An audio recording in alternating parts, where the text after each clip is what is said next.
Aw ni yakuma wolonmuso ka don kɛrɛnkɛrɛnnen hukumu kɔnɔna na Zarafa ka bugutigi a bɛna sɛbu de sote k'o kɛ logo kɛrɛ la. Zarafa ni maanaw ye. Ne ni maanaw an bɛna ɲɛnɛbɔ a ye dɔɔni. An bɛ sɛbu ta. An ka épice mandi dɔɔni. Poivron layi persil o susuko ɲuman o dɔɔni. An bɛ sɔrɔ ka vinaigre dɔɔni k'a la. A yɛrɛ kɛtɔ tɛ ka tulu k'a la ni. I bi tuluko in kɛ k'a bɛn i sago ma.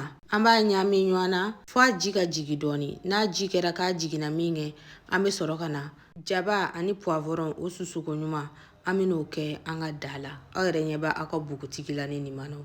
O tɛmɛnen an bɛ onga. I bɛ onga k'a la, onga min ka di ye. Onga misinin bɛ yen, a siyɛnin bɛ yen, a crevettinin bɛ yen. An b'a ɲami ɲɔgɔn na sisan. N'a ɲamina min kɛ, o la an b'ale bila kɛrɛfɛ.